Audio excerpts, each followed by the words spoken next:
everyone, and welcome back to Grey Owl Entertainment and the fourth episode of the Grey Owl podcast. I am Kobi, and I am welcomed today again by my good friend Harry. Hello. And I also want to take this moment to thank you, Harry, again, because I know your schedule is quite busy with life now. So thank you for stepping in to actually do this with me again. That's right. Yeah, I have a life. Not an interesting one, but stuff happens and things work and people. Yeah, it's always interesting for yourself. And yeah, just again, thank you. I have a lot of fun doing these, and it's nice to have a good co-host to be doing it with. Oh, thanks, man. Well, it's fun to do it with you. Thanks. So yeah, all pleasantries aside, and just a little heads up to everyone who's listening. I do apologise. I've been battling a bit of a cold for these past few weeks and a bit of a sore throat, so don't be surprised if you hear a cough once in a while. And also in advance, it's raining today, so chances are if you hear any pitter patter again, just so you know. Well, this is England, so inevitable. Oh yeah, it comes and goes.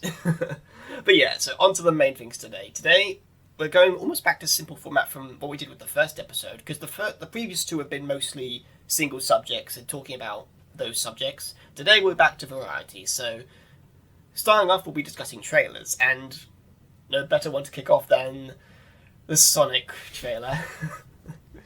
So, Have you seen the Sonic trailer, Harry? I have. I've got it readied up now I'm just looking through, but yeah, I have seen it. What a marvel of cinematic genius it is. I don't really have any more words to say, but it looks like any other animated character brought to our world movie that we've had in the last 10 years. I mean, apart from the character, though, it just doesn't look like a good movie. It looks like such a simple format that there's like, oh, let's do this, and I have to stick to the format. And like, it doesn't look... It looks the same as everything else, and it just looks kind of naff. You know, I say this quite a lot. It looks kind of naff. Yeah, that's the truth, though. This does look like a very studio-esque movie with, what characters do we have What characters do we have that we can like push out for the market now that Detective Pikachu was being made? And god damn it, Detective Pikachu was far better than what this shows to offer, even just from a trailer standpoint. Yeah. And I think it's pretty obvious the design just doesn't look Sonic. No. I mean, again, I'm not a fan, but I know what he looks like, and this. Well, I mean, it is. I mean, a sort of positive thing that come out of it is that the studio has listened to all the criticism and they're going to change it, which is like, oh, okay, they've actually listened to us for a change, and yeah, that is one of the highlights for this.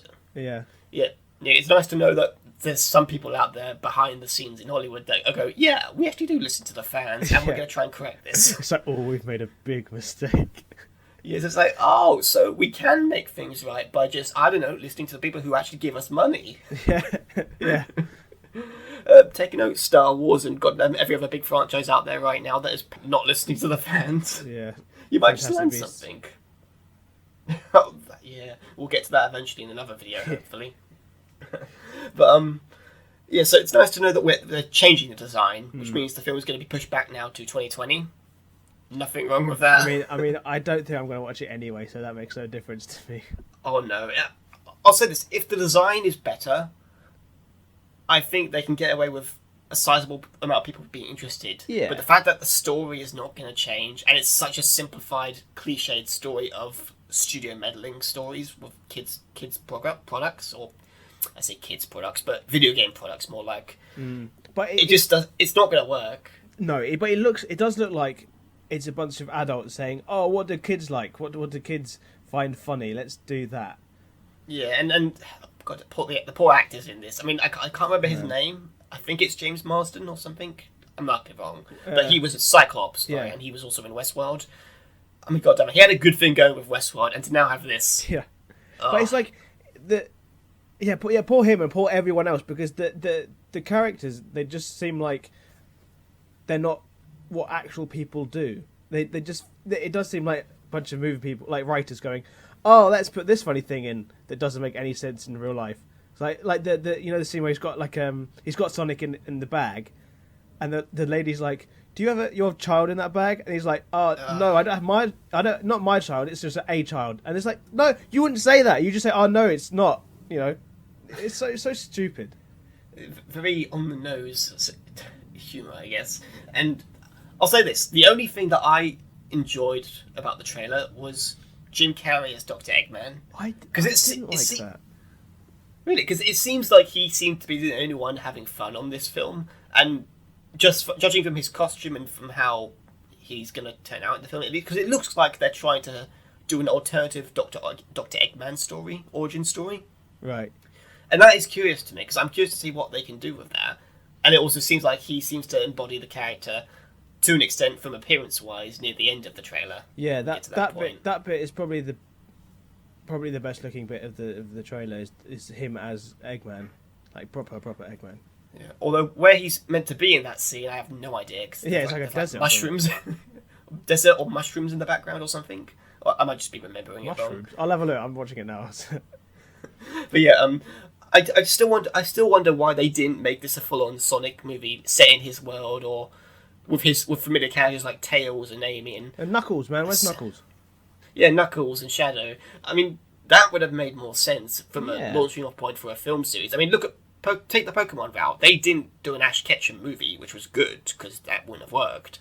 But they set it in the Pokemon world. They just did their own little story. So I don't see why they could have done the same here for Sonic. Mm.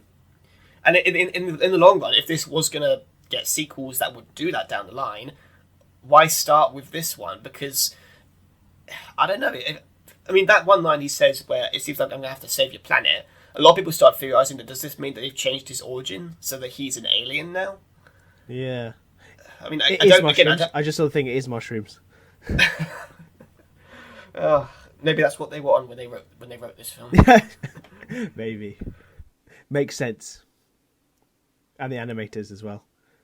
Oh yeah, but I guess overall closing the Sonic discussion. God damn it! Whoever came up with this idea in the first place. Well, I mean, it's not a bad idea. It's just what they've done with it isn't. No, it's. You know. I mean, in terms of the choice to make the movie like this. Yeah. Because again, you'd think that we would have learned their. I keep saying that. You think studios would have learned their lesson of what works and what doesn't work with films. Well, I mean, but then again, they've never really done. Is video games never works. Yeah, fair enough. But I mean, Pokemon Detective Pikachu did it right for me at least. So I think they could have done it equally with Sonic. So it's just a shame they haven't done it. From early looks at it at least.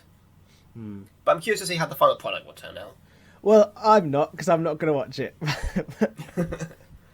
Yeah, probably just on a rerun or something. Yeah, I'll watch it when it's on TV or something, maybe. Yeah. But now going on to a movie that I know is going to be satisfying. It's Chapter 2. Yes. Now, we had the trailer drop a while ago. It feels more like it's a first look rather than a full-on teaser, because it's like 2 minutes long, I think. Just under 3 minutes. Yeah, but god damn it, what did you think of the first It movie? I loved it. I'm not a horror person. I don't like horror movies, but I went into that movie really optimistic because I was like, it's Stephen King, which is good, right? Because Stephen King's like amazing, and the trailer looked terrifying, but I was like, I need to see this. Like, there's in this trailer as well, there's like the little audio bit of the, I don't even know what it is, but it's like you know what I'm talking about. I really like that. I don't know why that's it's like a zoo. Yeah. But apart from this, like when I watched it, apart from the horror bits, it's a good movie. Like, it's not specifically. I mean, it's a terrifying movie, but apart from, you take the horror bit out of it, it's just a good movie. Like, I love the characters, and I love the 80s. So it's set like in the 80s, isn't it? So I think it's set in the 80s. Yeah, I think it's the 80s. Yeah. No. The first film was set in the 80s. Yeah. Oh, wait, what am I saying? Sorry, I'm thinking about the sequel. But yeah, the first film was set in the 80s. Yeah. And the new one will be set in the present day. Yeah. So I love the 80s. So yeah, it was a really great movie, and I'm super excited when at the end of it said Chapter 2, or Chapter 1. I was like, oh yeah, it's another one. Yeah, this one I mean I loved the first one because I I was unsure of it the first time because the trailers were good, but we'd also had the Dark Tower movie recently at the time, and god damn it, that was not good. And that was a franchise that I was hoping would kick off because just looking from the cover of the books alone, that warrants a story to be seen, and it just didn't deliver. I still don't know if they're working on that TV series or not. Oh, what is it? Is it the sort of King Universe TV series? No, that's Castle Rock. Castle Rock, yeah. That I heard that's quite good, and I actually want to check that out when I get a chance to. But there was going to be a Dark Tower TV series that was going to follow on from the film. Oh, but okay. I haven't heard anything about that since. But yeah, it really reinvigorated my interest in King's work because we all know The Shining and we all love it. Amazing. But I can't recall any other King films in terms of the horror scale in the mainstream media that people, regularly watch. I mean, we know Misery and we know Stand By Me, but in terms of the horror wider world of King that is intimately connected, we haven't really got that shown on the big screen yet. So it was the first one for me that really shows, we can have a good film here, and it can be faithful, but also in spirit to the books it's based on. And the sequel, I'm really hoping they give us more than what the 1990s miniseries offered. Yeah. But what are your hopes for this movie? Go ahead, go. Sorry. I mean, again, we know that it's going to follow the second half of the book, hopefully on a more faithful level. But we know some things will be changed. But I'm really hoping that they stick closer to the origin of it, and we see more of that. Well, in the trailer, you see its daughter, and she does explain, he joined the circus. And no, the thing is, I think that's a ruse.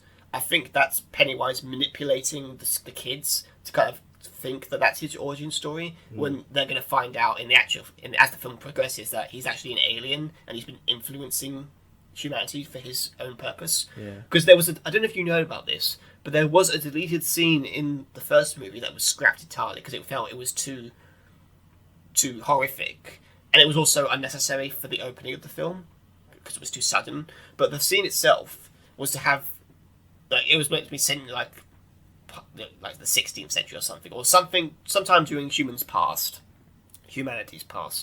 and it was meant to show this woman and her family being stalked by it, and he was meant to appear to this mother holding her baby in this almost human, non-human form because he's not as a clown yet, and he was meant to basically taunt her from behind, saying like, "Give me your baby, and I won't kill you and your other kids." And she reluctantly gives him the baby, and we hear the baby crying and it approaching it, and we just focus on the mother's face, and then the baby's cries stop.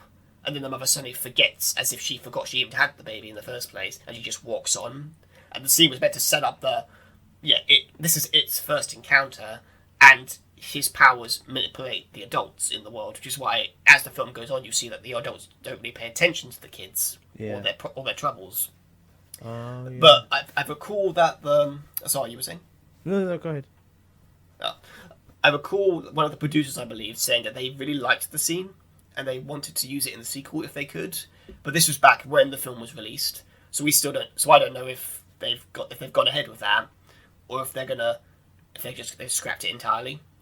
But I really hope so, because again, that's the kind of stuff that I would like to see more of it before the clown Pennywise. Yeah, so sort of getting into the origins more, because it's I don't know what I was watching, but it was like it is a alien, and it came to was it before humans sort of it was meant to be an entity that was at battle with the creation of King's world, which was meant to be like a giant turtle or something. And he essentially fell to Earth millennia ago, judging from the books, if I can recall it, and he basically lived throughout human history, again influencing them, taking their kids. But again, it's something I really hope they touch upon, because that's one of the most interesting things about the film that I really liked in the first film, and I really hope they delve more into that. Honestly, I haven't seen the Tim Curry movie, and I haven't read the book. I've just seen the first movie. But what I'm hoping from this one, which it's going to be difficult to do is I really loved the interactions and the chemistry between the kids in it. That was sort of my favourite bit of the movie. And I really hope that the adult actors can do the same thing and have the same feel of the characters and have the same chemistry, because that's what I was sort of skeptical about when they said they're going to make it when they're older. I mean, obviously that's where it was leading to, but I was like, is it going to be the same as the first one? Because, you know, are they going to have the same chemistry? But the kids from the first movie, they've shot like a load of extra footage for this movie, so they will be in it, which is nice. So I'm looking forward to that stuff. Yeah, I really hope they continue that, because again, as you said, they were the highlight, they were the heart of the movie, and I really hope that they can continue with that with the adult actors. I mean, we've got James McAvoy and Jessica Chastain, I believe, in the film. Those two I know are going to be good. The others, I know some of them, but I can't think of their names. But I've heard they're decent actors, so I'm hopeful that they can deliver as well. Yeah, but yeah, I think that's. It does make me wonder what they could do next, because we're not going to get another sequel after this. That's a given. And if they do, that's stupid. Yeah, I think they'll just don't have the two. Yeah, but do you think this film, these two films' success, if the latter is a success, do you think these could propel further King works to be made and maybe possibly be interconnected? Oh, I really hope so. Because we know in the Dark Tower movie, the crap one, that there was nods to Pennywise in that. Again, I can't think of the scene exactly, but there were some nods to imply that Pennywise does exist in this world, but no one really took it seriously because the film was terrible. Yeah. But in this film, the fact that it teases like the greater being in who is Pennywise's arch enemy, and we know that the being has some influence in other Dark Tower books and other King works, I believe. Well, isn't every single one of King's novels connected? They are in some form. Yeah. I mean, I think some characters do cross over in certain points, and Maine, which is a common setting for King's works, do appear regularly. So I think Castle Rock actually plays into that, where you have some characters from King books crossing over and talking. So I think that was the TV show. Yeah, because the only thing I've seen from that is the teaser trailer, which is all of the different titles of the books coming together. So yeah, I think it's just going to be, you know. Yeah, so I'm curious to see what they could do following the success of these films, and yeah, hopefully it will be a good movie. Hopefully, yeah. But yeah, now going on to another bit of a downwards, I'm afraid. The Batwoman trailer. Now this again also dropped a while back, and do you watch the CW series? No, I've never really been into DC TV stuff. Because I've actually started watching Arrow with my nan, and we've been watching it since last year, I believe, and we just started season 4 a few weeks ago, but it's now gone to that point where, put it this way, the first few seasons we really enjoyed because they were very dark and mysterious, and the story was very engaging. It now feels like it's fallen into the CW trap where it's putting the drama in front of the superhero content itself, because a lot of it is very, just judging from my personal opinion, it feels like there's a lot more focused on the romance and the human drama rather than the interesting stories behind it when it comes to that. And God damn it, it got so bad at the point, it got so boring for me and my nan that we ended up started watching The Walking Dead. Oh dear. So we've now agreed that we'll watch a few episodes of Arrow whenever we meet up. But if it gets to that boring point after an episode or two, we're just going to watch an episode of Walking Dead to balance out. Wow. It must not be great then. I hate when TV shows do that. Like, the most recent series, Doctor Who, did that. They sort of focused on more the character horrible stuff rather than the actual stories. Yeah, it's hit and miss. And I'm hopeful, because there were some things that I... Hopeful with this, or for Arrow? Oh no, I'm still talking about Arrow here. Okay. I'm still feeling hopeful, because I do know that season 4 has a reputation. Don't know what it is for yet. And I'm curious to see what they do with the whose grave it belongs to coffin storyline. Again, you probably don't know any of this. No, I have no idea what we're talking about. Yeah, but the only thing I know from it is that Captain Jack's in it. Yeah, he's a standout. My dad loves him in it because she watched him in a few other stuff. She of course does not know him from Doctor Who, but she loves him in it. And again, John Barrowman, great actor. He's but amazing. Yeah, for Arrow, I'm gonna remain some hope because I know the show apparently does get better, but again, we'll see how that goes. And I've got Walking Dead to fall back on if it doesn't doesn't work. But back to the main topic. Sorry. Yes, so the CW has had its fair share of ups and downs, and we now get to the Batwoman trailer, and it is so obvious. The use of feminism in this trailer was goddamn cringy and awkward. Yeah. Well, before I go into that sort of side of it, I wanted, because I've seen I saw the trailer a while ago, and I was like, no. But then I went in, watching the trailer today. I was like, apart from all that stuff, does it look like it will be a good TV show? And honestly, it doesn't look like it's going to be a good TV show because all of the characters that have been in the trailer don't look likable, and the acting doesn't look great, and because it's TV, the sort of fighting choreography, action is a bit step by step beat sort of thing, where it's like, oh, punch, punch, punch, you know. Mm. But yeah, but the all of the, it's not just feminism; it's just blatant sexism. Well, not blatant, but it's like, I don't even want to go into it just in case I'll get like backlash about it. But it's just like, it's like the line that was like, oh, the bat suit is perfect, and it's not perfect because it's not like it will be perfect when it fits a woman. It's like, what do you want to what sort of message is that sending? Yeah, it feels it's unfair for Kate Kane to basically take up the mantle of Batwoman if that's how she views it, because she's essentially taking Batman, his identity, his suit, his gadgets, his cave, and yet she wants to say, oh yeah, I don't want people to take Batman's credit for my own. I don't want a man to take credit for a woman's work. It was like, yeah, you nicked his identity, mate. What do you think was going to happen? The problem is mainly because of the people behind this show, at least from this, because we know this is just the pilot. They've confirmed the series is being greenlit, but they haven't. I don't believe they've. This is just the pilot. The trailer is just from the one episode. Yeah, which means there's hope for it, because I think the choreography looks alright for CW level standards. Because if you watch Arrow, it's not perfect either, but it's also, for a TV show for its time, it was the thing out there. I think there's potential this show has. The problem is, of course, the use of feminism, and thankfully everyone took notice. Because I don't know if have you seen the like bar on it?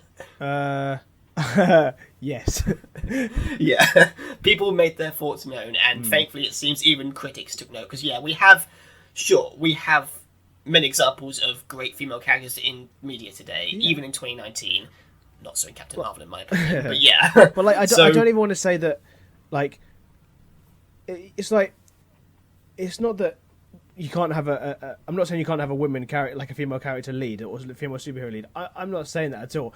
It's just you can have an amazing, story and show or movie with a female lead, and they don't need to mention anything about, the fact that she's a woman. You don't need to mention that, because I mean, you can, but just don't thrust it down our throat.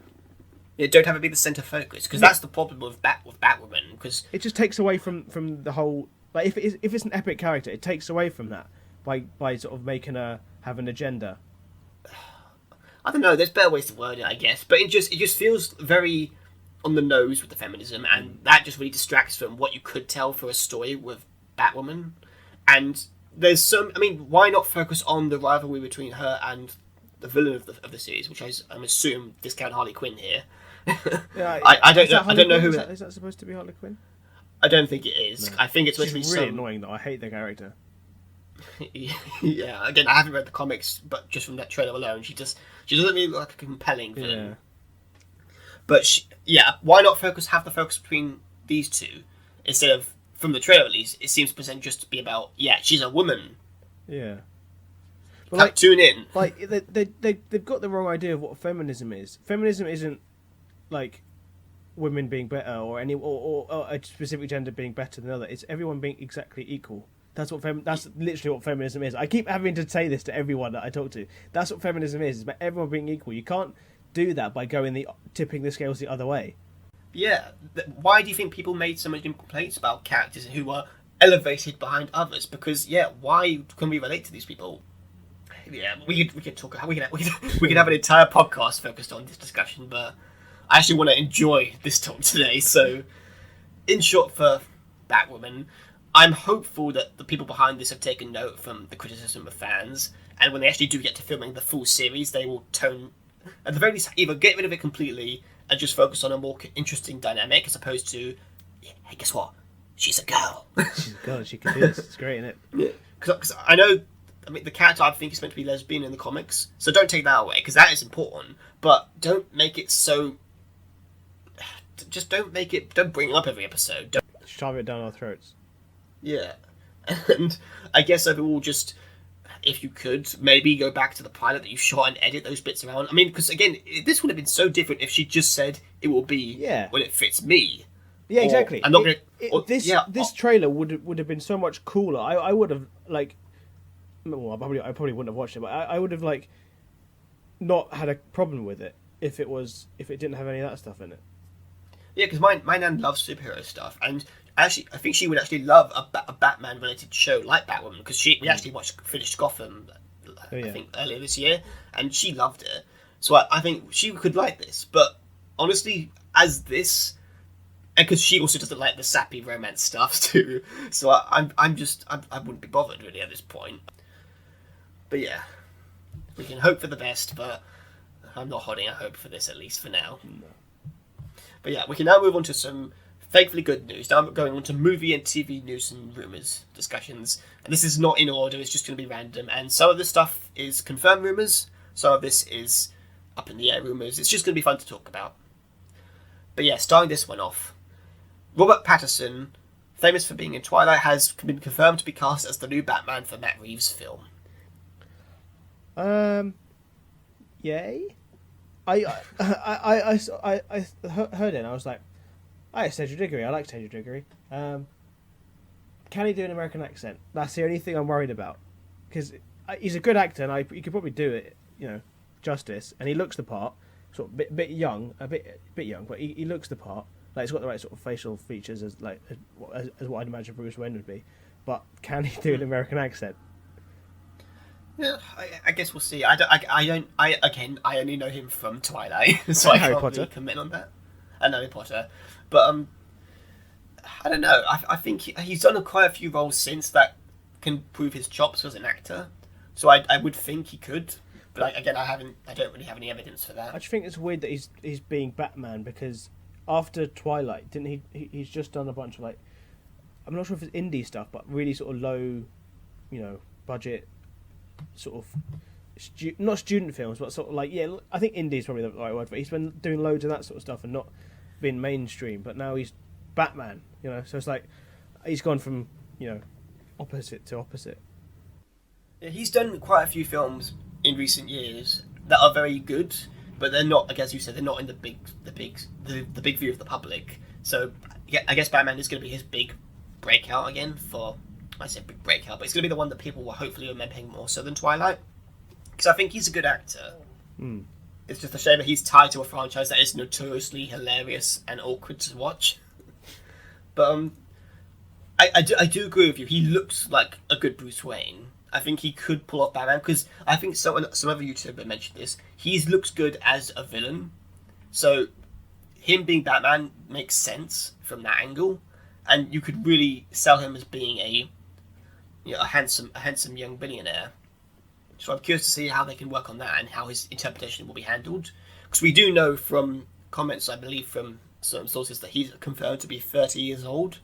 So he's going to be at that point in his career where he's a seasoned crime fighter, but he's not wary like the Ben Affleck Batman was. Yeah, it is sort of I'm not sure if it's the youngest. Is it the youngest, like, Batman interpretation so far? I guess you could say Christian Bale, because his Batman's literally started off, and he was only Batman for, like, I think in the span of a decade from how the Dark Knight trilogy is set. How old was he when he did that? I'd say in his 30s, but from the story at least, he became Batman at his 30s. So while he was 30, he wasn't seasoned as a vigilant.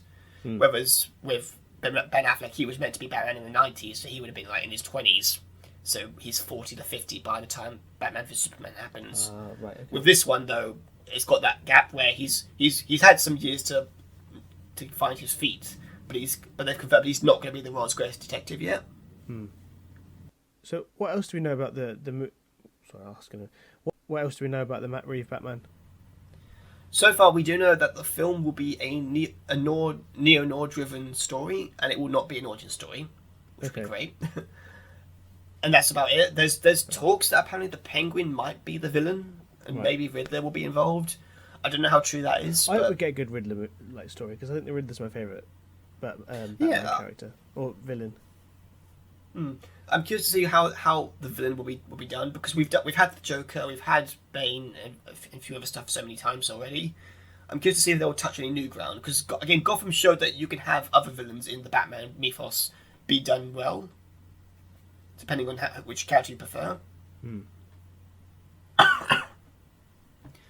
So I'm curious to see if they will do it justice here. I'm also interested to see what they do with this film going forward. And the other thing I've heard, actually, which is quite interesting, is that apparently this film is rumoured to also include Robin. Oh, that's so I'm curious to see how that... Yeah, I'm curious to see how that would be handled. Because, again, we know there was going to be a Nightwing film in the DCU for a while. Yeah. But... So maybe that could be connected somehow. If it is Robin, I hope they do it like a proper young Robin, like sort of mid-teens, because they haven't done like a proper young Robin in TV, except for or movies, except for the Joel Schumacher films. No, the Teen Titans Gone Dark. What's that called? The new one. Oh, Titans. Oh yeah, Titans. Yeah. Yeah, that was quite good. But yeah, who knows? Maybe the story actually could be about Batman meeting Dick Grayson for the first time. Yeah. And taking him on as Pratique. That would be cool. But yeah, that's so far all we know about the Batman, and I'm curious to see how this will turn out again, because this is a film that's been in development for a while. It was unsure if it would ever get made, really, because of how things were going with the DCEU. But since it's on a bit of a decent track on its way now, I'm curious to see how this will fare. But now we can move on. So, the next thing, Star Wars. Vanity Fair, again, a while back, they released some photos and some new insight into Episode 9, The Rise of Skywalker. And some of the highlights are, that, at least that I picked out, are that the film will be picking up a year after the events of Episode 8, which we've kind of known for a while, but this confirms it. We'll be finding out more about Ben Solo's origins, and apparently Rey's training will also be almost complete. Palpatine will be returning, but we don't know yet if he's going to be the main villain. And J.J. Abrams has been quoted as saying he feels unshackled and free with this film. He's able to do more than just pay homage like he did with Episode 7. That sounds intriguing. Yeah, that last bit. That's the. If J.J. Abrams feels like he can do more than he did on Force Awakens, that's a good sign. Because Force Awakens was great, but it was very similar, or familiar. So if they can do, I so want them to do like a new Star Wars movie that is interesting, has a different story, but it is a Star Wars movie, just like not just a movie that's set in the Star Wars universe, like a proper Star Wars story. But the Rey's training being almost finished. Yeah, fair enough. Yeah, it's the last movie, so they have to be a fully fledged sort of Jedi by now. In the trailer, is that a new light? I mean, obviously it's a new lightsaber, but is it? It looks just like Luke's one. So do you reckon it's just her repairing that one, or having making a new one from scratch? It's likely meant to be Luke's one repaired. I mean, if they make a new one, it's more merchandise. Yeah, honestly, these are interesting.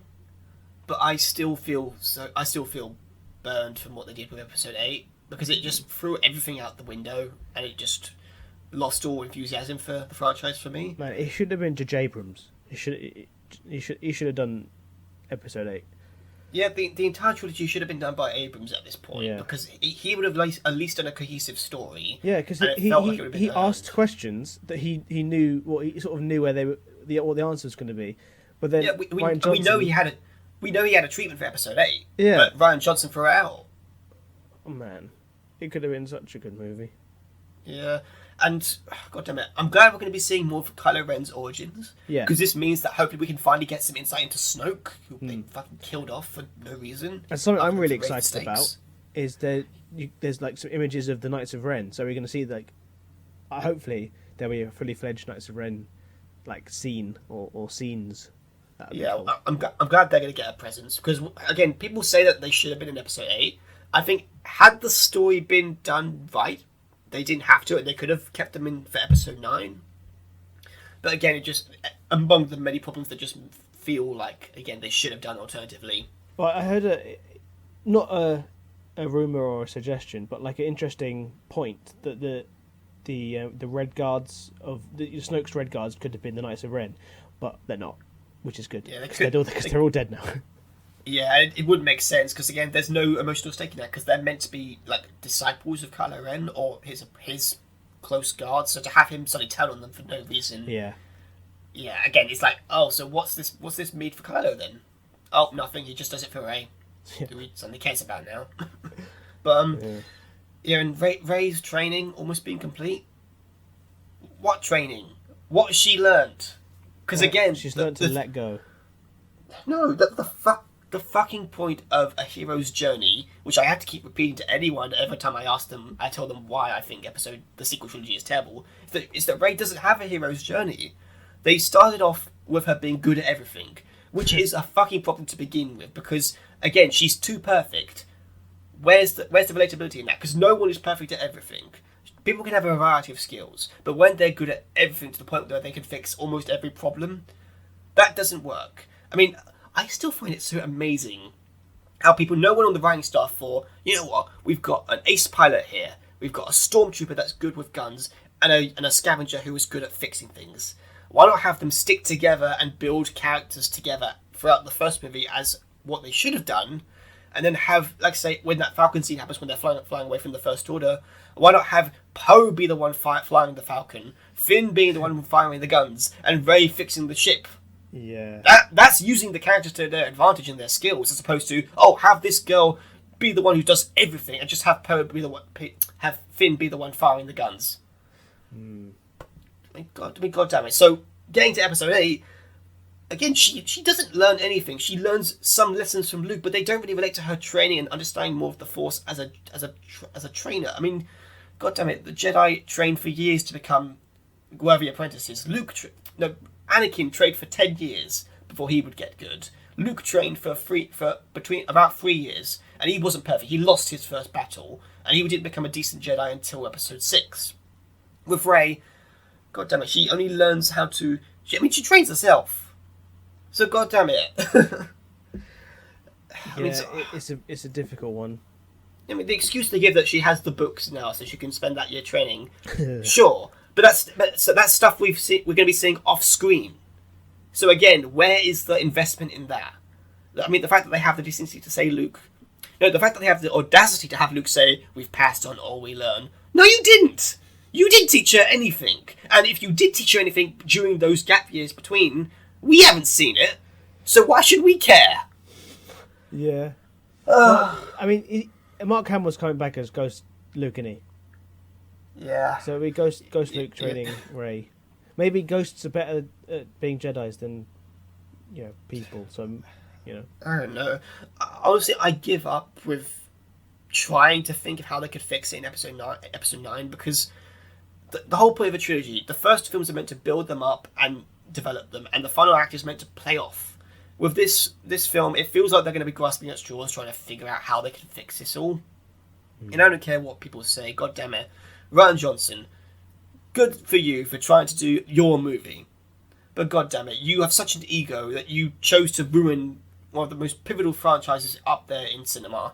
And thanks to you, you've got every fan turning against you and the fan base and the franchise. Sorry, so good luck with keeping the franchise going, Disney. Because God damn it, you really screwed this over. And I think it's a shame because Star Wars break at this point.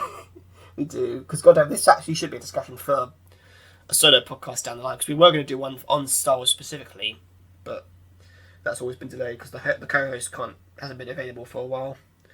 We'll probably get to that, but in the meantime, yeah, I do not hold the sequel trilogy in high regard, especially with how it's been handled, or the people behind it who consistently continue to think that they did good. And I feel so sorry for Mark Hamill and the actors too, because as much as I hate the characters, they were great actors, and I really hope they do good in the films. I really hope they go on to do great things. But it's just such a shame, because what could have been one of the greatest send-off trilogies of all time is now going to be remembered as the trilogy that was just, oh, we'll just make it because it's got money involved. So yeah. Some good Star Wars news. It's not movie related, unfortunately. Have you seen Galaxy's Edge, the theme park for Star Wars? I've heard it. I've heard it's been opened recently, and people are saying it's okay. It looks wicked. I really want to go to it. Like, you should have a look at all the stuff, because there's like the thing that sort of got me, that was like the most hype, is, you know, in Star Wars they've got their own sort of language with all the sort of weird writing. That's everywhere. So like that, and what you can do is you can get an app, and you can look, use the app to that camera, take a picture of it, and it translates on your phone, which is pretty cool. But also they're confectionery. So like there's if you want to buy a drink, you get a Coke. The Coke looks like a grenade, but with the Coca-Cola logo, but as the Star Wars writing. It's just cool sort of little details. But there's loads of like merchandise, and apparently the ride's amazing. But that's just a nice little bit of Star Wars. Yeah, I'm curious to see what it will be like if I can ever go one day. The fact that it's meant to be based on a set that will be featured in Episode 9, that's curious, and I'm wondering if they might have any Easter eggs that will hint at what will happen in the film. Yeah, that'd be cool. But at the end of the day, it's just a theme park, and I enjoyed Harry Potter World a lot more in recent years, so I guess we'll see. But We'll see. Going on from Star Wars, and more intersecting as well, because so I wanted to add in before we actually got to this bit, because we know Dave and Dan from Game of Thrones are doing their own trilogy. We now know that their trilogy is going to be coming out in 2020. Okay. Yeah, so it's pretty soon, actually.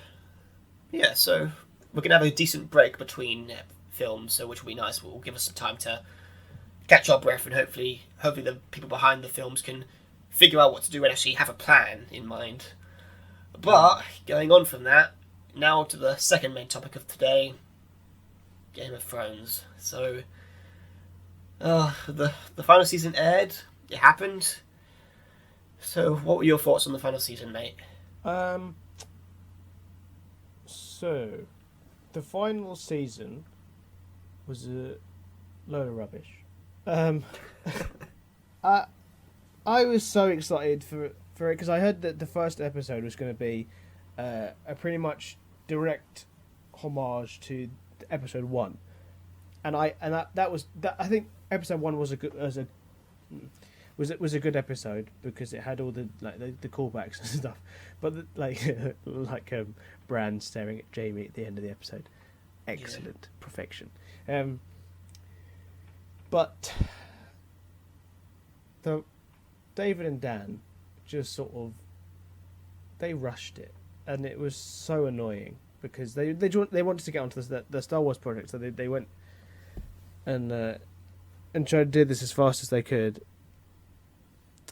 And everything about this season is great, except for the writing. So the stories are a load of rubbish, but everything else is amazing. Like, sort of a high level, like music and the acting, cinematography, all the. It looked amazing, and it felt amazing, as it usually does. But it's just the story, and the writing and the dialogue. It could have been amazing, and like people's fan suggestions of what it should have been, they sound amazing, and they just sort of went and did that, it's. I mean, God damn it, it's.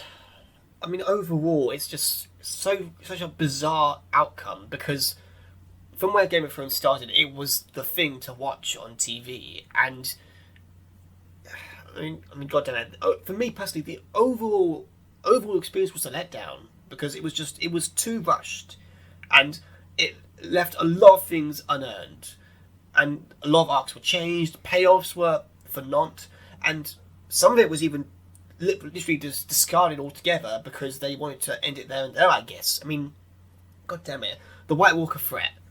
I actually didn't mind the first 2 episodes. What do you mean threat?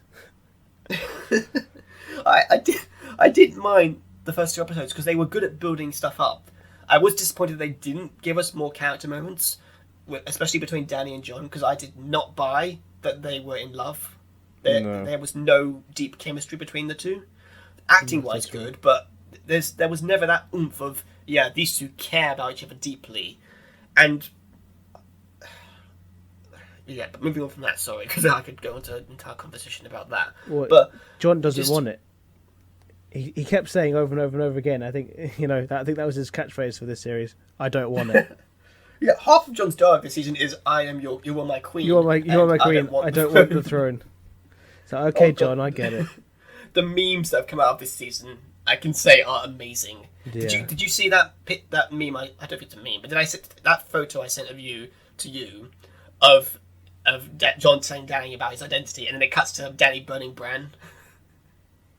No, wait. What did you send me that one? I sent it on WhatsApp a while ago. I'll put it on the screen if people are curious. But I love that. Yeah, it's a funny photo. But memes aside, though, because they always. Oh yeah. Yeah, that's funny. Yeah, but back to Thrones. Sadly, it just feels overall too rushed, and call this because the writers were terrible to begin with. They just didn't have the source material to back them. Yeah, or because they're Star Wars. It just feels so wasted because in the long run, this is. I kept telling this to some of my coworkers who said it was great. It was a great season. Honestly, the ending is always important for a show because it will define how the rest of the series was handled and how it will be handled and remembered. I mean, look at Lost. But the point is, Thrones. The story was so important and interesting that it was no brainer. People were going to be invested. So to have half of that be torn up for them, saying, "Oh, it was never important to begin with," and end it in a way that's as it was, it just feels, oh, so why did I invest in any of this to begin with? Why did I invest in Jon being a Targaryen to begin with? Why did I invest in the White Walkers? Of that story arc, well, not the arc, the twist.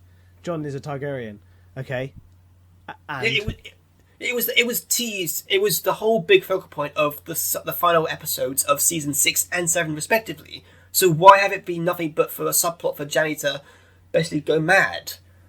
It just feels unused. She didn't go mad about that. That didn't.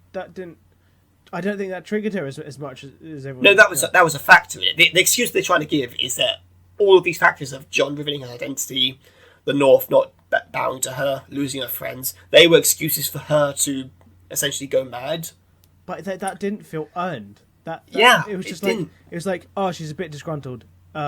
She's a bit mopey. Yeah, now she's fucking crazy. It's like, what? Whoa, Jesus Christ, calm down. Yeah, I saw this other. I think it's a meme. I saw this other photo of Davos with many quotes explaining what he's suffered through since the series began, and yet the caption is like he didn't have the desire to burn cities because goddamn it, that is what Dany goes through. She's gone through minimal compared to Davos, and yet she feels she's justified in destroying the innocents and children. Yeah, one episode before, I don't want to be the Queen of Ashes. Oh, okay. I mean, God damn it! It's just such a shame because we've since been confirmed. It's since been confirmed that by Martin some of the things that are going to happen in the show. We know Bran's going to be king in the books. Is he? But yeah, Martin confirmed. Well, Bran, the actor who plays him, confirmed that Martin told him specifically and David and Dan that Bran would be king. Oh yeah, but he's saying that he's not going to be king in the end, is he? I think he's saying that just to like, oh yeah, that's what's happening. Read my books, mate. You'll see what's happening. I actually hope so because, again, there's many other factors that go into it, but the potential for Bran to be king in the books could work if it's pulled off right. Because I can guarantee you, I'm hoping he does not become basically an emotionless cyborg in the books. Because in the show, the last 2 seasons, he's just been there to expound exposition. And they did not utilise his powers at all. So again, why build on that to begin with? And overall, it just feels like half this stuff was just put out there. Why? Because, we want to end it as soon as possible. Again, I keep reiterating that, because that's how it happened. half the outcomes for characters would have felt rushed. Yeah, I think we're speaking in circles at this point. So, was there anything you did like? Well, like I said, the series was good. You know, the overall, it was a good series of Game of Thrones. It's just the writing and the story and dialogue, weren't great. Okay, I'll rephrase that. It's not a great series, Game of Thrones. It's technically it's a great series. All the technical stuff. That was good. Yeah, I mean, God, at the end of the day, for me, it was such a letdown, and the fact that this is the first iteration of Game of Thrones to be made in the great span of media. People saying, they should make another adaptation down the line, and that would be faithful. That would be great. But the sad truth is, this is the Thrones that people will remember for years to come. Similar to how people, when you think of Lord of the Rings, you think of the Jackson trilogy. When you think of Harry Potter, you think of Daniel Radcliffe's films. Game of Thrones will have the same thing, and it's such a shame because the ending is so unearned and so lackluster. It just feels like, why bother to get invested in the first place? Go and read the books. But again, because this is today where not a lot of people tend to read the books today, they always get a lot of their information from movies and TV.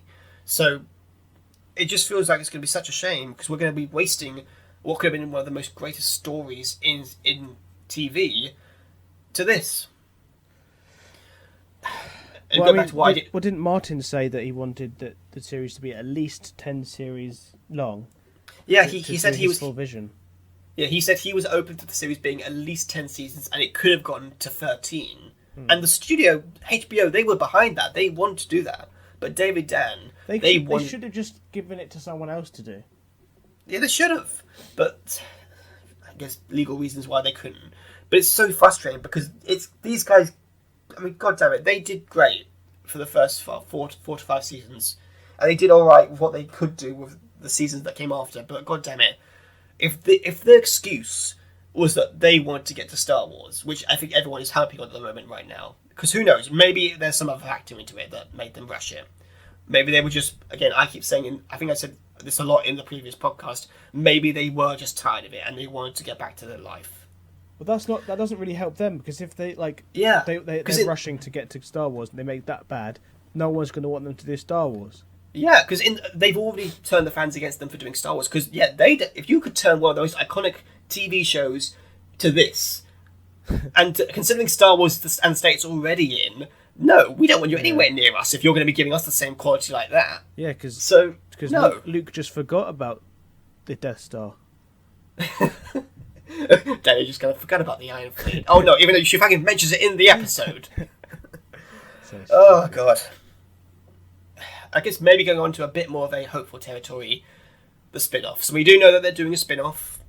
In highlight of how the final season turned out, do you think you'd still want to see it? Yes, it's Game of Thrones. Even though this wasn't a great series, I don't think David and Dan aren't doing it, are they? No, they're not involved at all. Okay. I think Martin has confirmed he's going to be acting producer. Okay, cool. I don't know if he's going to be writing any episodes, but we do know that he's going to have some influence in it.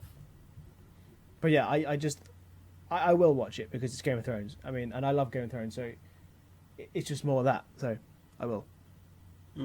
I'm hopeful for it because what is this going to be? It's basically going to be exploring the origins of the White Walkers and the early days of Westeros during the era of the Long Night. Okay. I mean, I think actually one of the subjects that was also to be brought up here, it's been announced that the working title for the series is not The Long Night, but it's confirmed to be called Bloodmoon.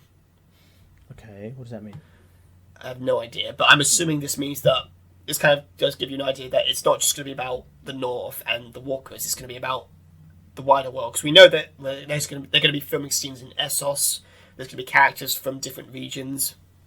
So it gives you an idea that maybe there's going to be some interconnected event that will connect the White Walker threat with maybe another threat out there. And I find that quite curious because, again, I think we touched on this maybe in the books, no, scratch that, in the previous podcast.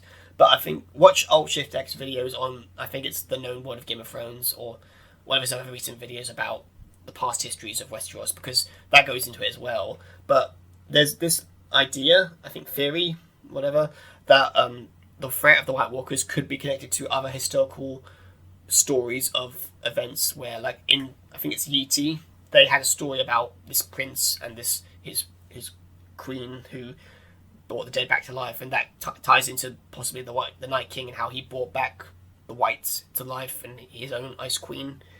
Again, watch those videos; they'll give you more insight and ideas of what you could maybe expect, because that's what I kind of hope we end up happening. Because in how it happened with the final season, it feels like, why? What was the effort and point of going into the White Walkers? Why? Because they just ended up being cliched, want to take over the world villains. And it does kind of feel like, oh, are you basically backtracking now? Because, sure, it makes sense to make a spin-off if the story would be, if the point would be to expand on the interesting story that was set up. But now that we know that it led to nothing...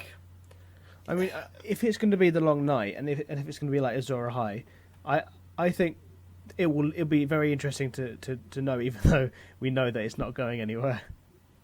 Because there will be a massive battle, and like them keeping the White Walkers at bay, and that will be interesting, because that will be like a really, I think if they do it in the right way, that will be a really intricate cinematic battle or scene or show. But I've got a split, like a thing in, like a look in mind of what I think it should look like, and it's very sort of I don't even know how to describe it, like sort of medieval tapestry type thing. So you could imagine it being like a medieval tapestry of that scene from Endgame where everyone's charging together. Yeah, but like that, but like really bright lights and it even like, I don't know, like fog. I don't know I don't know why I'm imagining, but I've got a thing in mind of what it's going to look like. Yeah, put it this way, I think that I'm going to hold you to this. If we can get to that point where we see this climactic battle between the living and the dead pay off, and there's this integral, personal, and overall investing moment that shows us what this was all leading to and how they were defeated, I can guarantee you, people are going to say that should have been the ending for season 8. Yeah. Because, goddamn it, that's what we should have got. But, goddamn it, I guess the showrunners just wanted to get to Star Wars. So I think if they do that, but I don't know if they'll be able to do that, if it will be one series or two, or like a multiple series thing. Yeah, I get the feeling it would be maybe at least 3 seasons if it is just going to be, unless it's going to be just a mini series. But again, this is HBO, and they want to, considering how Thrones has been, they would probably want to try and rely on this and win back some favour. And if they do, they want to keep that going and make people forget, push aside the mistakes that were made with season 8 and 7. So, who knows? It could maybe go on even as long as Thrones, but I would doubt that. I in my vision, I'd suggest maybe at least 3 seasons, 5 at the longest, but maybe. I guess we'll see. But yeah, I am hopeful. I'm holding out some hope, because I do actually want to see more of Westeros, but it's just a shame that the parent show had to suffer, because the creators just couldn't be bothered to take their time. We'll see when it happens. Yeah. But yeah, moving on from that, we can now get to some more positive things, hopefully, with Bond 25 and its potential future. Yes. Now, I don't know if you've heard about this, the plot for Bond 25 has been revealed. What, like leaked? No, it's been confirmed by the studio, a synopsis, if you will. Oh, okay. Bond has left active service and is enjoying a tranquil life in Jamaica. His peace is short-lived, however, when his old friend Felix Leiter from CIA turns up asking for help. The mission to rescue a kidnapped scientist turns out to be far more treacherous than expected, leading Bond onto the trail of a mysterious villain armed with dangerous technology. So what do you think? I am so glad that Felix Leiter is back, because in Casino Royale, I loved the fact that there was like another spy, but from like that he can work with. Because I don't know why, but I really like sort of like teaming up sort of thing. You know, so that, I was so happy when they announced that he's going to be back. I was like, yes, Felix Leiter's back. But have you seen all the like the stills and images from the filming? I have. I believe these are meant to be the scenes where they first reunite after so many years. Yeah, so there's that, and then there's him with a harpoon, and I'd imagine that was in Jamaica. So that's him like having a good time, having his like holiday. Yeah, living his life now that he's retired. Yeah, I'm curious to see where this story will go, because this is meant to be his swan song, officially, thankfully, and I'm curious to see how they'll wrap it up. Because I thought for sure after what happened with Spectre, I probably thought they were going to do a variation of Her Majesty's Secret Service, but it's nice to know that in some form they're not going to be doing that and not killing off his love interest and making him go rogue again. Yeah, because I hate it when he goes rogue. He's like, stop going rogue, mate. Yeah, they've done it a few times already. Give it a bit of a rest. So, but isn't Rami Malek is going to be the villain, isn't he? Yeah, he's from iRobot, isn't he? Yeah, and Bohemian Rhapsody. Yeah, I'm curious to see what he can bring to the table for a villain, because Blofeld wasn't bad, but he wasn't really up to his potential in my opinion. No. And I think the Bond villains have varied depending on your opinion from how they're handled in the films in recent years. But I'm curious to see how they can handle it in this one. Yeah, like Silver is my favourite villain from Skyfall. Yeah, he was good, especially because in the end he won, so that's a great way for a villain to go.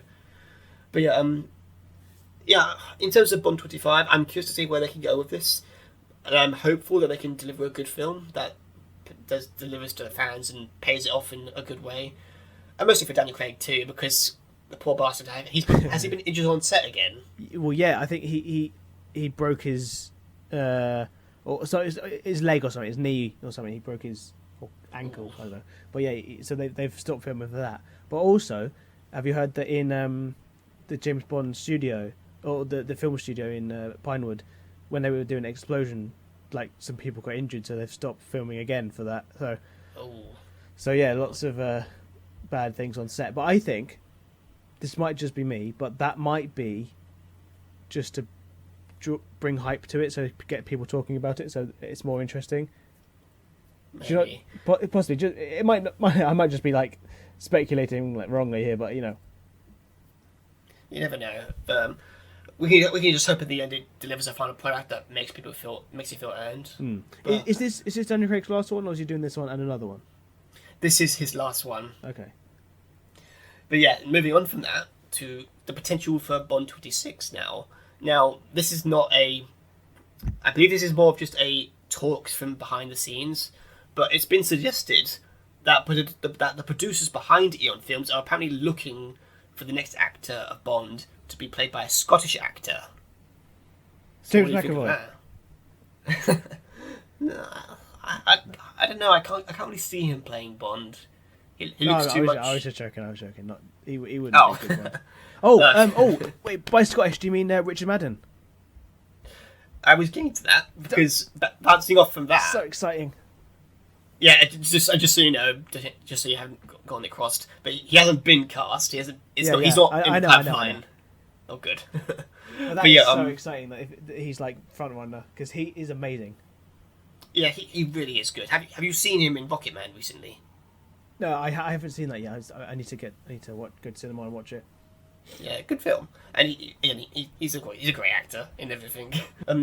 Bouncing off from that, Matthew Vaughn, who was while promoting Rocketman, he actually came out saying that he would be interested in directing a 007 movie if Richard Madden was Bond. He quoted as saying, "If Madden plays Bond, I'm maybe even interested in directing it." So, I wouldn't want I don't think I want him to direct it, because he's done Kingsman, and that is just like Bond, like hyper. So I don't. His movies aren't the sort of thing that I would expect from a James Bond movie. I actually thought you would like this, because I think he did great with First Class. He can do serious. He can, but I don't think Bond would be his sort of forte. I mean, it definitely is, because he's done 2 Kingsmans, and there's 2 Kingsmans coming out. Yeah, that is fair. He is a busy man. But also, I just think because his movie is sort of like lighter than what I want a James Bond movie to be. Yeah, but I don't know. I think he could have potential if given the chance. As for Madden, I really hope he would be cast as Bond. Because again, I think we talked about this in our second Let's Talk. I think he really could embody the character and deliver a performance that would be notable and memorable and different. He should do Sean Connery accent because Sean Connery's Scottish. Just do his own. I think that's what we prefer. Yeah. So moving on to the last topic for today's video, Marvel Studios Phase 4. We've had Avengers Infinity War. God damn it. We've had Endgame. Yeah, a while ago. But we've had Endgame. And now we're approaching the final one with Spider-Man Homecoming, which will cap off Phase 3. So, Phase 4. We've got quite a few things to look forward to, including the first one that we're coming out next year, Black Widow. But before that, there's been a leak, allegedly from The Independent, who's got some details surrounding the next phase of the MCU. It's been talked about and confirmed that apparently there's going to be mini arcs in the films now, instead of the decade-spanning saga that was the Infinity Saga that we got from the first 3 phases.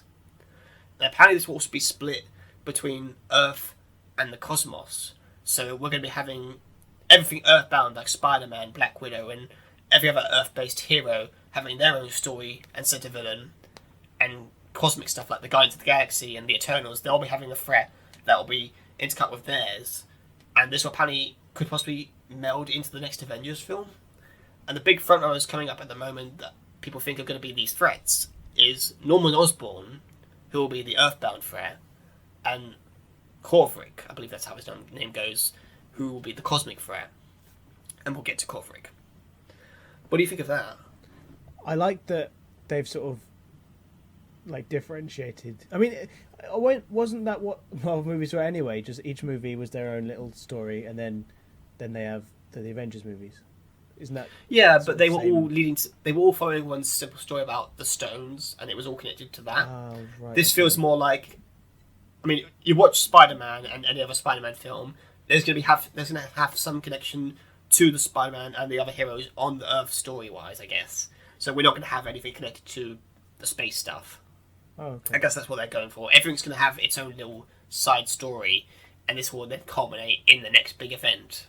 I'm curious to see how this will be handled, because, again, Norman Osborn, it's going to be great to see him in the MCU now, and I'm curious to see how he'll be handled, and if he's going to be the Green Goblin this time, or if he's going to be more evil-esque Nick Fury, where he's more just... He's there with all the other heroes, because we know that there's also talks of a potential... we'll get to that at the end. But in short, I'm curious to see what they can do with this new structure for the MCU. Now onto the individual films themselves. We know the next one coming up will be Black Widow. Apparently the film was going to be exploring Black Widow's past and how she became a spy. That was a given. But yeah. And we know that currently it's being filmed and it's set to be released in 2020. But apparently there's also this idea going around from the fandom. This is not confirmed in The Independent. But there's talks that apparently this is going to be both a sequel and a prequel. This could maybe intercut with events from Endgame. Florence Pugh, again, sorry if I butcher the names, she's been confirmed to be cast in the film, and apparently she has been cast allegedly as Yelena Belova. that classic character. Yeah, but she's a character from the comics who also holds the title of Black Widow. Okay. So the idea here is that if this happens, could it be that the film could revolve around Black Widow's origin and subsequently revolve around how this new Black Widow takes over the mantle in present? So the film could maybe show how she became Black Widow, and then shows Natasha training this new young girl to become her protege. So maybe during those 5 years between the snap and the events of Endgame, she was training this young woman to become her next mantle. Sure, but where would she in the final battle? Oh, because no one would have known about her. Never mind. Yeah, at this point, maybe she wasn't even in the mantle yet. She was just she was still in her training, or maybe she was just living a personal life away from it all. and maybe the death of Black Widow will spur her into action in this film, Yeah. if this is to happen. Interesting. The other thing else Sounds interesting. Yeah, it could be a different. Again, as I said in my Endgame review, it'd be interesting to see how they can approach it, because we know this film in Eternals is going to be a prequel, so it'd be a nice twist on the prequel structure where it's both telling a story from long ago and telling a story post events. So I'm happy for that if this is the case. The only other thing to know about this film is that David Harbour from Stranger Things is in it, and Rachel Weisz from The Mummy. Yeah, I'm curious to see what their roles will be. I could imagine maybe Rachel Weisz and David could end up being maybe... I mean, judging from the flashback from Age of Ultron, maybe they could be tutors or trainers of Black Widow. That would be cool. Or they could end up being just some random henchmen. No, I don't think so. I think that they're the sort of people who would be mentors or allies. Yeah, it'd be nice, because Of the David spies. Harbour... Yeah, because David Harbour, he's really good. I love him in Stranger Things, and I feel it's a shame that his Hellboy movie didn't do as good. So I think this film would be good for him. Hmm. And Rachel Weisz, I haven't seen her in anything since The Mummy, so I'm happy to see she's still getting work. She might be the villain, Oh, you never know. like a Russian spy. I do love a good spy film. Yes. But yeah, going on from that, we've got The Eternals next, which is also set for 2020. And so far we know the film will be focusing on the character of Cersei. That's an Cersei? S, not... yeah, but it's an S, not C. Oh. And that film is currently going to begin filming in August of this year. Angelina Jolie is apparently being cast as Cersei, and she will be serving as the main protagonist of the film.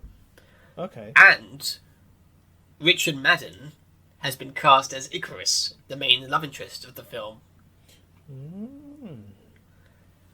What Yeah, I don't. What are the Eternals? I don't know what they are. Essentially, you could say the gist of it that I've got from my notes here is that they are essentially beings, once humanity, who were manipulated by beings known as the Celestials, who were teased in Guardians of the Galaxy. If you remember that scene where they're looking at portals and you see that one guy with a staff destroying a planet. Yeah. Yeah, those guys were the Celestials, and they created the Eternals. And they're essentially superhumans in space. They have, I mean, their powers vary, but they tend to commonly have superhuman strength, regenerative healing, long-lasting lifespans, and they can fly, and they can manipulate cosmic energy. You could say that they have Captain Marvel powers, but better. And yeah, this film is apparently going to be an origin story, so a prequel, exploring how they were created and how their wider presence is felt across the MCU. But what's interesting about this film is that since we know that Fox are now owned by Disney and they will have rights to the X-Men and Fantastic Four, the Eternals could possibly introduce the Mutant X gene and set up the X-Men, because we know that's how some of the Celestials were the creators of the X gene, I believe. So this film could touch upon their origin. So even though we're not going to get an X-Men film for a long time, this film could see their eventual outcome. That would be a cool way to introduce them. But couldn't they, because they're the cosmic sort of people, could they introduce like the Silver Surfer? Or Yeah, is they that could. something else? Yeah, he's connected to the power cosmic, but that's more because of Galactus. So I think that they can maybe have a passing mention of Galactus, I guess. But in hindsight, I think it's more important that they focus on just the Eternals and maybe touch upon the stuff that's connected to the Eternals, as opposed to stuff that will be likely in the long run for a while. I don't think they'll introduce the X-Men so soon, because I think they'll have a break, like a long. Oh yeah, after I don't think so. after the mess that's Dark Phoenix, I don't think they're going to want to anything to do with them for a bit until they've found their feet and know it's going to be good. Yeah. But it'd be nice to see if they could imply for the audience at least that there's something coming down the line, and we set it up as far back as 2020. So yeah, that'd be nice. So yeah, going on from that, and God damn it, the rain's getting very heavy now, so I apologise if anyone can hear that. But we can now go on to something that I know you're going to be excited about. Doctor Strange 2. Yay, my favourite. So as of now, we don't know if it's got a set release date yet, but apparently it's been talked about that the writing has begun, and apparently it's going to be aimed for a possible late late this year or early next year filming day, and it could be released around May of 2021. Okay. So that could be the earliest we could actually see it, which would be great. Nice. But the more interesting things I find about it, in terms of the story, is that apparently, from previous talks with the director, it's possible that Nightmare could be the villain of the film. But the main thing about this is that this film will be a more personal story for Strange, which means this could be exploring more of his background, more of his conflicts, his moral conflicts, and maybe how he deals with things now that he no longer has the Time Stone with him. Yeah. What do you think of this? You mentioned like he's going to go into his like sort of personal thing. In the first Doctor Strange, they filmed a scene of Doctor Strange's like childhood where his sister died in a car crash or something. They might have that. Yeah, because her death was what inspired him to become a doctor to save lives. Yeah. So it'd be interesting, considering Nightmare, who is essentially a dimensional being who controls the stuff of nightmares. He's actually like the creation of your nightmares, I guess, in the comics. But yeah, so he's like Scarecrow. Essentially, except more on a mystical level, where he is literally creating your nightmares. So whenever you have a nightmare, that is him. But it'd be interesting how that could factor in, because again, he could be manipulating Strange through his nightmares of his sister's death. Yeah, because they haven't like released that. They've said that that's been a scene that they deleted, but it's not in the deleted scenes, so they might be saving it for this one. That would work very well actually. Yeah, and it makes sense for the next chapter in his trilogy, looking at you, Star Wars, to actually make the character go through higher and more greater stakes and personal stakes, and he'll be brought down to his lowest point, and he'll become stronger because of it. Yeah. So that alone gets me excited to see where they could go with him, and especially again because he no longer has the time stone to help him. It makes you wonder what he could do next. I just hope that they give him a different costume. I mean, I love the Doctor Strange costume, but like he's had the same one for 4 movies now. So. Yeah, maybe give him something more different. Yeah, I mean, in Thor Ragnarok, he had a very slightly different. Yeah, he had the gloves, didn't he? But also on his chest, he had the I can't remember what the seal is called, but it's like the Doctor Strange the comic book. Is it the Eye of Agamotto? No. It's like an axe sort of thing, but it's the what he has on his costume in the comics, but that's on his chest, sort of very vaguely. Okay. But yeah, I'm curious to see how they'll handle him and his costume and everything else about his movie. The other thing though is that apparently it's believed, I think, that Mordo will have a role, but we don't know yet because he was teased to potentially become a bad guy at the end of the film. Yeah, I think he was supposed to be like. Is he not supposed to be the villain in this one, or one of them anyway? I think it would make more sense for him to be teased, or more at least just in the background. Yeah, maybe he'll be the proper villain in number 3. Yeah, build him up, make him the big antagonist of the third film, because in the comics those two are arch enemies. So it makes more sense. It would make more sense, I think, at least, to have him be built up they were friends in the first film, or at least respecting one another. In this film, he's building up himself, his powers, his army, maybe if he has that. And in the third film, after Strange is at his peak and he is at his peak, that's when they can duke it out. That would be good. Like in this one, he can maybe like how Thanos was in like Guardians of the Galaxy, that sort of a thing. Yeah, maybe there's a cameo where him and Nightmare have a discussion, or maybe it's just a separate scene. Maybe it's just a post-credit scene, but gives you the idea that he's still around and he's plotting something. So come back for number 3. That'd be cool. Yeah, would you say this is your most anticipated film for Phase 4? Probably, because Doctor Strange is my favourite. He's my boy, so I think that. Like whenever anyone says like, "Oh, new Marvel movie's been confirmed," so I'm like, one of them's Doctor Strange. Doctor Strange, my favourite. Yeah, I love Doctor Strange, so I'm more excited to see where he will go. So going on to that, we've next got Black Panther, and we know Ryan Coogler is going to be returning to direct it, and most of the cast are confirmed, which is great because I think that was a great film, not perfect but a great film. But among the rumours, again alleged rumours that suggest, apparently Eric Killmonger will also be returning, even though he was killed off at the end of Black Panther. He could be in the sort of heavenly scene, or the bit where with the trees and the panthers. He might be there. Good idea there, because going on from that, the Independent suggests that he won't be resurrected, but instead will exist within Wakanda's spiritual plane. Yeah. So the idea there, maybe that could, again, kind of similar to how I can't think of a good example, but Darth you know Vader. how you have but you know how you have protagonists who kill off their bad guy, but then in some form they still exist and they taunt them, or in some form they actually teach them. Jessica Jones. Yeah, actually, exactly like that. So they're like the devil on their shoulder, or they're giving them advice unintentionally, but and it shapes them as a person. Maybe it could be something similar to that, where the main plot is happening, and T'Challa will be struggling with that, and the presence and spirit of Eric will be there to guide him in some form. Michael B. Jordan was like the most, loved bit of that movie, so they can't not bring him back. Oh yeah, I mean he's a great actor. I love him in Creed, and God damn it, I'm not gonna. He was great in The Human Torch. God damn, Fantastic Four, go away. But yeah, he's a great person in general. Yeah. I'm really glad he's going to be sticking around if this is true, and I think it also makes sense for a story progression too, especially if this is the direction that they are going for. The only thing I can hope for this movie is that the final sequence, the final scene, isn't a big CGI battle like it was in the first one. It needs to be, if it is a one-on-one sort of thing, it'll need to be in daytime, without the suits on, or with the suits on some of the time, so it doesn't look like a big CGI flop fest of maybe have it somewhere different.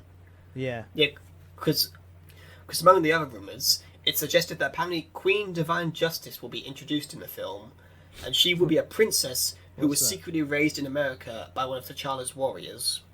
Now, okay. I'm assuming this is a comic book character. don't know anything about it, but that kind of gives you an idea of how this could affect the story, because the main plot apparently is that it's going to be politically charged, and this got me thinking, could it be possible that the film will be about a power struggle over Wakanda and maybe other nations of the world? Because we know T'Challa was absent because he was dusted during the 5 years. So when he was brought back, they're not just going to give him full power straight away. So who's to say there won't be rivals who are also after the throne, or Wakanda in general? Yeah, they get lots of these Phase 4 movies will have to explain lots of stuff that happened in the 5 years.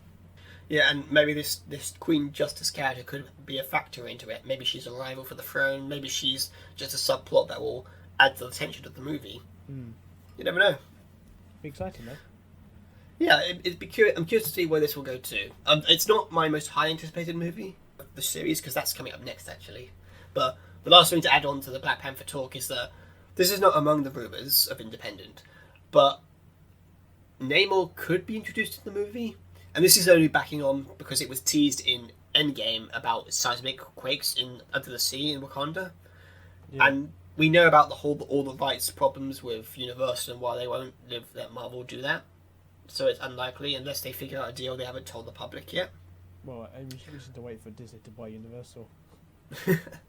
Yeah, but you never know.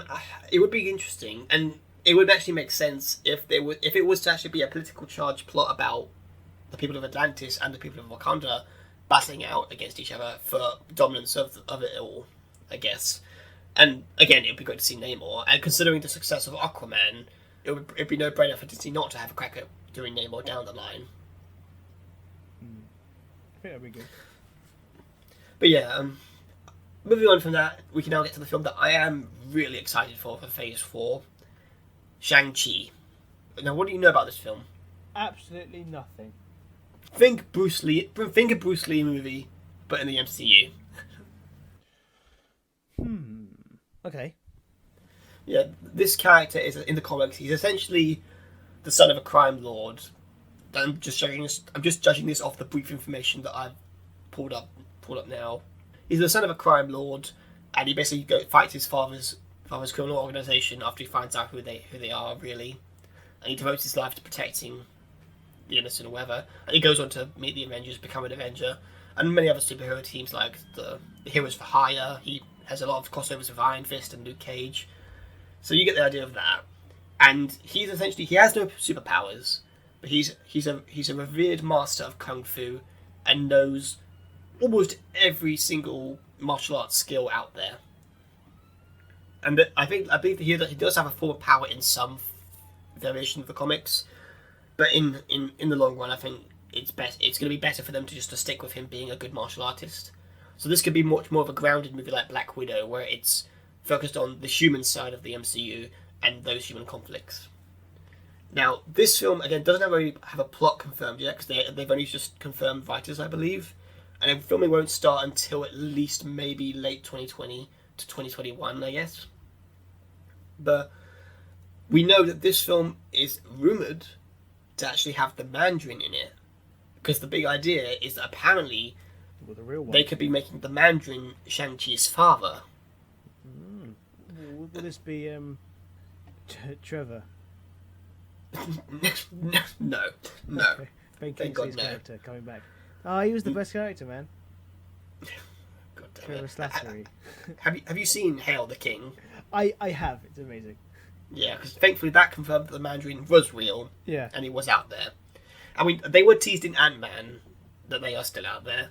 So I'm glad that if this is true, that they are going to be bringing back into the fold. So and it actually does make sense, because subverting the Shang-Chi's criminal organization father for the Mandarin and his Ten Rings organization actually does make more sense, and it does use those setups in the early Iron Man films to this story's advantage, because it's not being something that's just left off the side because Shane Black wanted to do something else. So would any of the MCU characters be in it? Like Hawkeye, would he be in it? Unlikely. I get the feeling that we will get a familiar face in the movie, because this is more of judging off my idea for the ending of the film. We know in the comics that he joins the MI6, the British intelligence agency. But no, Shang-Chi. Oh right, but I was going to say. Considering this is Marvel and it's made by America, they could subvert it for the CIA, I guess. But if they do that, that could mean that he could potentially have a setup. He could have an encounter with Nick Fury, because we do know again that he does join the Avengers at some point in the comics. So who's to say that this film can't set up him meeting Nick Fury in a post-credit scene, and maybe down the line, post Shang-Chi 2 or in Avengers 5 or 6, he could be a member. Sweet. But yeah, I'm more interested to see this movie just because the potential it has if the Ten Rings stuff and the Mandarin stuff is true, because I get the thing they're not going to go mystical, but they could maybe do almost like a alien technology central thing with the Ten Rings, because I don't know, people always said ever since like the Mandarin was not used in Iron Man 3, it would, or misused I guess, it would have been much better to do it in an Avengers film, because again it would be a bit weird to have Iron Man 3, which at that point was very realistic with its threats. To suddenly have a magical being be the threat would have been like, oh wow, that's a sudden. But if it was an Avengers film, it would have been more sense, since that introduced aliens and alien technology. So now we know that we've got Doctor Strange and mystical stuff, and we know that magic and alternative realities do exist. They could do it, but I do think that it would actually be the smart thing for the grounded side of things for Shang-Chi, to actually be, maybe he got his hands on alien technology post the battle with Thanos. No, sorry, post the Battle of New York, or maybe even before that, because we know the Ten Rings have been operating for a while, so there's potential to be had with this and the Ten Rings story if this is to be true. But I'm just really excited to see what they can do with this movie and the potential it has as a new piece of entertainment for the MCU. I'm curious to see who they'll cast, because I can't really think of any actor other than maybe the actor who plays Glenn, but that's only because I've seen Walking Dead recently. So. What about? Oh, there's a guy who's the guy from Red. Oh, he'd be good. Yeah, I don't know if he's doing anything lately, because again, I only know him from Red, but you never know. The Raid. Sorry, do you mean Red or the Raid? Red. Bruce Lee. No, Bruce Wayne. Bruce Almighty. Bruce Willis. Bruce Willis. That's the one. Yeah, I haven't seen Red, but I have seen the Raid, and I think the main guy in that would be all right. But hey, I don't know. But after that, the only confirmed film after that we do know of that's at least in set to begin development down the line, will be Guardians of the Galaxy 3. Yeah. And from the talks from the alleged possible spoilers here, the film will explore Rocket's origins, which were kind of teased up by the director, like back when Guardians 2 was being promoted, which I really hope they do. I'm excited for that. And it's also rumoured that apparently his creator will be the High Evolutionary, who is possibly serving as the film's main antagonist. I thought the main antagonist was going to be Adam. Yeah, I thought so too, but this could change. Maybe they might have they might be in league with the High Evolutionary, or maybe they're just going to be sidelined for a later film, and maybe Adam Warlock will only be teased in this film. Who knows? It's a shame, but in the long run, I guess it would work to figure out what to do with him, and maybe it would be good to distance him from Thanos for a few years, considering he's so tied to the Infinity War comic storyline. Among the other rumours, apparently Drax will find out that his daughter is still alive. We know Thor will have a role in the film. Some suggest that maybe he might be sidelined for a bit so that the film can focus entirely on the old Guardians team. I think he should be like a main character in it, because didn't he say that they're the Asgardians of the galaxy? Yeah, people are saying they want to have a film about that now.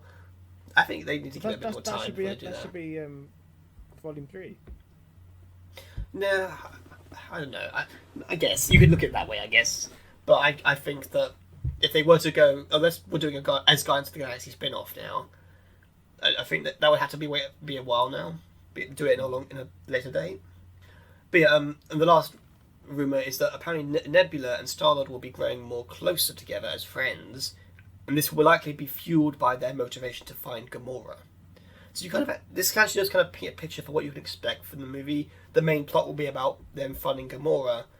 They might run into the High Evolutionary, and we'll find out about Rocket's origins. Oh, and yeah, sorry, the other one is that Rocket's former teammate Lila, who was teased in the first Guardians film, will be appearing, and the two will be romantically involved. Yeah, so that'll be nice. We'll finally see that on screen. Is she another raccoon? No, she's an otter. Okay. Yeah. So, yeah. But what do you think about this for this film? Yeah, I mean, I don't really know much about the High Evolutionary, but it sounds like, I mean, if it's James Gunn doing it again. Yeah, they confirmed that he will be returning to direct, and he'll begin working on it as soon as he finishes working on the Suicide Squad. So in a way, he gets the best of both worlds here. Yeah, well, I mean, it's funny because they said they were gonna unhire, like they fired him, didn't they? Because of all his tweets from like 10 years ago. But then they rehired him because of all the cast. So, yeah, because he knows what he does. So yeah, but he's good at what he does. Yeah. But yeah, I guess really I'm excited to see how this will conclude their story. Because again, the fact that if his daughter is alive, this kind of gives them the chance to bow Drax out. Who knows? Maybe if Star-Lord and Gamora do finally get together again at the end, maybe this can give them an excuse to bow out as well. Who knows? I'm curious to see how it will end for them. Now, this and the last topic for the Marvel Phase 4 leaks is that Captain Marvel's plot is allegedly been leaked as well. It's talked about that apparently the film will take place between the years of the first Captain Marvel film and Avengers Endgame, and they summarised that it will likely be around the early 2000s to the late 90s. So maybe 3 to 5 years at least.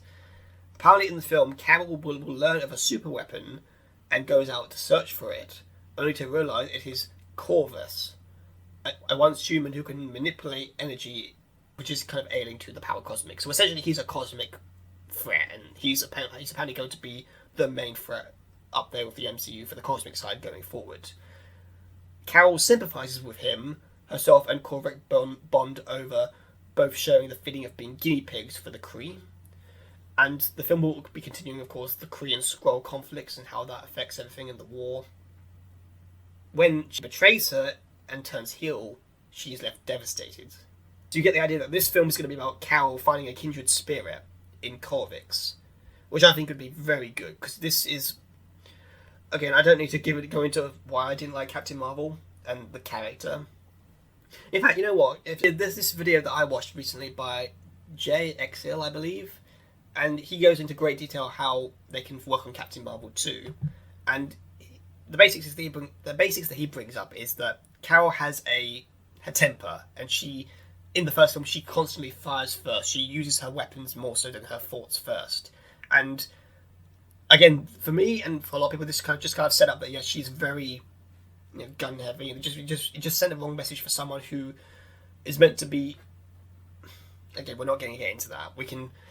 This is something I should have touched upon in previous videos, and I still don't know if we're going to do that Captain Marvel video 2 together in hindsight of now that these leaks have come out, because it does kind of render my story pitch pointless. So we'll probably figure it out down the line, I guess, if we ever do get to those videos. But it's actually a potential good plot that they could work on, because again, to have her have this flaw, because in the first film they kind of just said that, oh, that's good, that's okay. So it's okay for her to blow stuff up that are not her property, to nearly kill people if she blows up that cardboard when she arrives on Earth, even though if it was a human she would have killed him. Or in that deleted scene, where even though everyone says that's not right, and because she should be above it, she's so powerful, she's Superman essentially, so she shouldn't have to worry about the pettiness of humans. She should have a more high ground to that. But the fact that she doesn't, and the film plays that off as good, okay, it just left a lot of people feeling disappointed, because why should we care? But anyway, to the point, they could work on that, is what Jay says.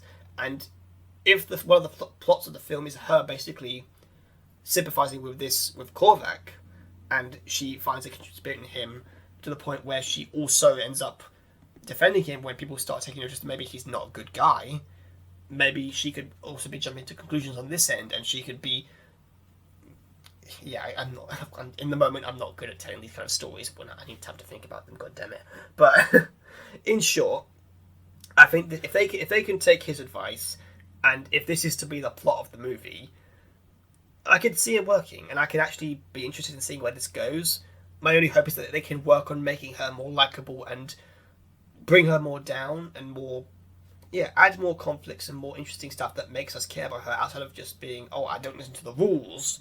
Because, they have consequences. That's not a good thing all the time. I mean, goddamn, we love Captain America because, sure, he was the embodiment of, a good soldier. But when he broke the rules, it made sense for his character, and it made us sympathise with him more.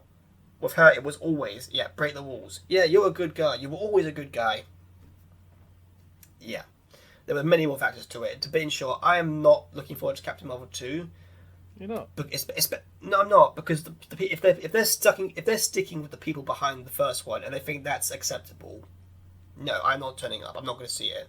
However, if this is the plot, and if it's by people who are more detailed and better at telling stories about characters and how they can build from them and work from them, because again, they've already factored the first film. This is their second shot. This is their Star Wars essentially. If they don't get Captain Marvel 2 right, then why should we come back for a third? Why should we come back or care about her in Avengers films? Because again, once you mess up the second act in a trilogy, where's to go afterwards? Skywalker.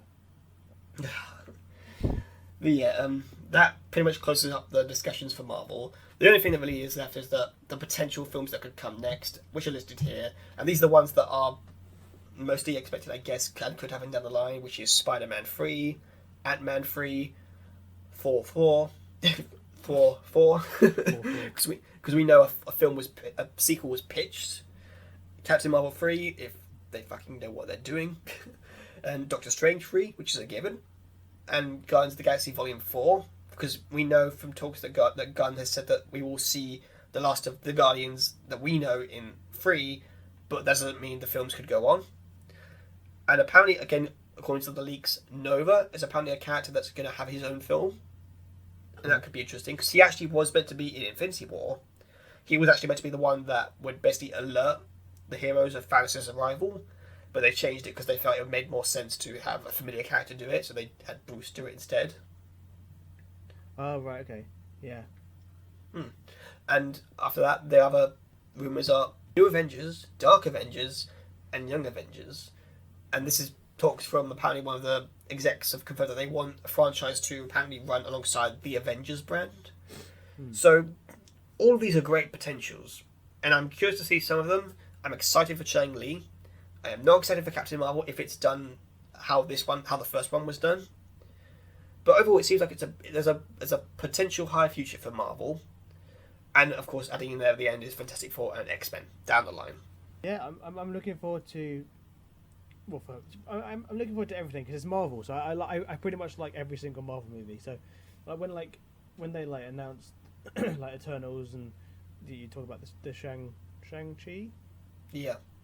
I don't know anything about that from the comics, and I have absolutely no idea. But I had the same thing with Doctor Strange. I didn't know what it was, and then I watched it, and I was in love with it. So I'm looking forward to whatever they sort of throw at us, to be honest, because it's Marvel. They're gonna get it right. They just do. But I really hope me saying that I'm not going to jinx it, and now it's just going to be the worst Marvel movie they've ever made.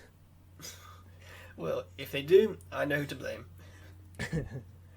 Yeah, I am looking forward to Captain Marvel too because I like Captain Marvel and I like her in Endgame, so I'm looking forward to it.